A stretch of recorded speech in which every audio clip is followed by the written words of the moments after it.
آیت الکرسی ایک لمبی آیت، جیسے آیت البر ایک لمبی آیت تھی، اور اس کو حضور نے فرمایا ہے سیدۃ آیات القرآن، پورے قرآن مجید کی آیات کی سردار ہے یہ، اور یہ شرک فی صفات کے ضمن میں یہ شمشیر قاطع ہے، شمشیر برہان ہے۔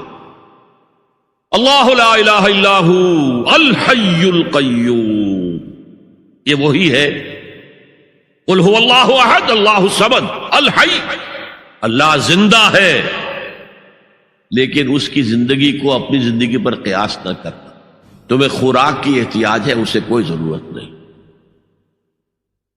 ما اريد منهم من رزق وما اريد ان يطعمون، مجھے کوئی احتیاج نہیں کہ مجھے کوئی رزق پہنچائیں، رزق دیں، مجھے کھلائیں، مجھے کوئی ضرورت نہیں۔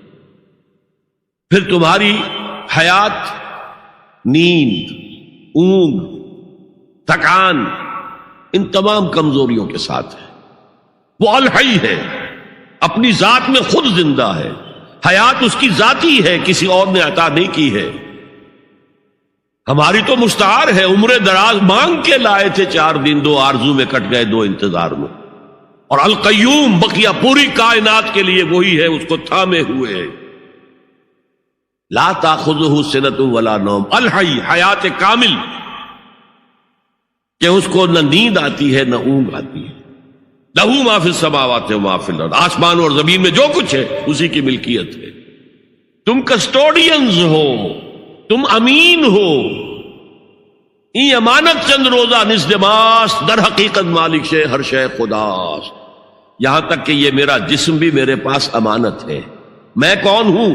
میری خودی، میری انا، میری روح جو پوزیس کرتی ہے اس بدن کو، لیکن یہ پوزیشن ملکیت کا نہیں ہے، امانت کا ہے۔ یہ امانت، یہ ہاتھ بھی امانت ہے، میری زبان بھی امانت ہے، میری آنکھیں بھی امانت ہے۔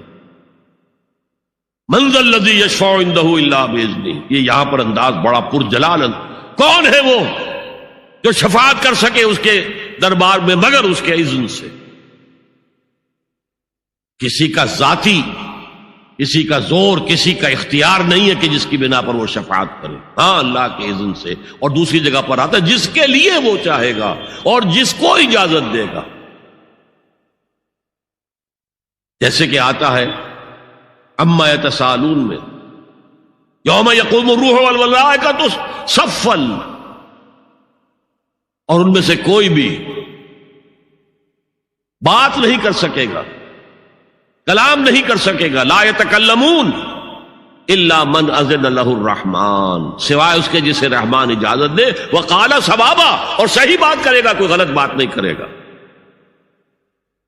یعلم ما بین ایدیہم وما خلفہم ولا یحیطون بشیء من علمہ الا بما شاء، وہ تو جانتا ہے جو کچھ بھی ان کے سامنے ہے اور ان کے پیچھے ہے، اور یہ کوئی احاطہ نہیں کر سکتا مخلوقات میں سے، اس کے علم میں سے کسی کا بھی، سوائے اس کے جو وہ خود چاہے۔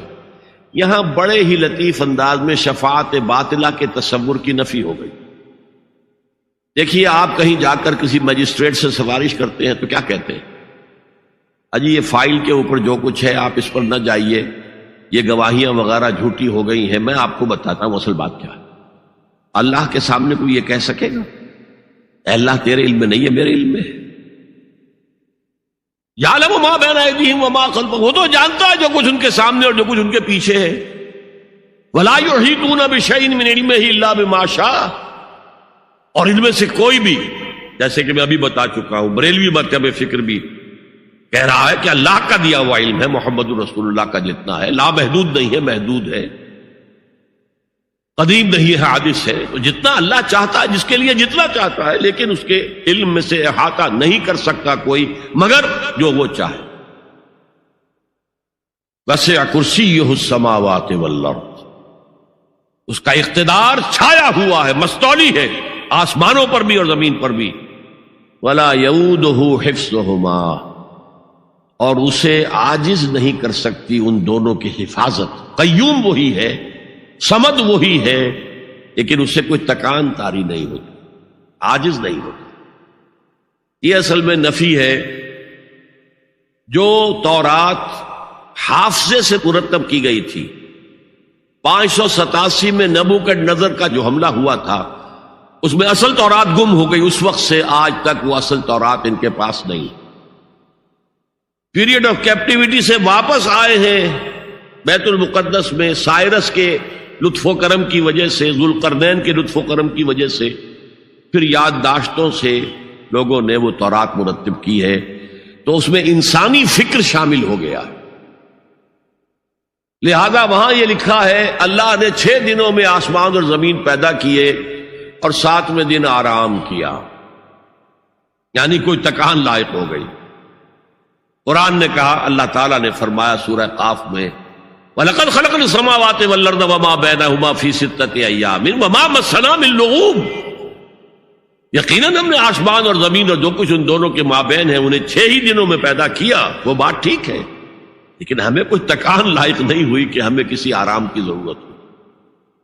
لا یعودہ حفظہما وہو العلی العظیم. العلی وہی ہے سب سے بلند و بالا. لتکون کلمۃ اللہ ہی العلیٰ، تاکہ اللہ کا کلمہ سب سے سربلند ہو جائے، اور وہی عظیم ہے، عظمت والا. اللہ تعالیٰ مجھے اور آپ کو اس سے بچائے، اپنے سابقہ زندگی کے گناہوں پر توبہ کرنے کی اور اللہ سے استغفار طلب کرنے کی توفیق عطا فرمائے، اور اپنے دینی فرائض کی انجام دہی کے لیے کمر بستہ ہو جانے کا عزم مصمم کر لینے کی توفیق عطا فرمائے.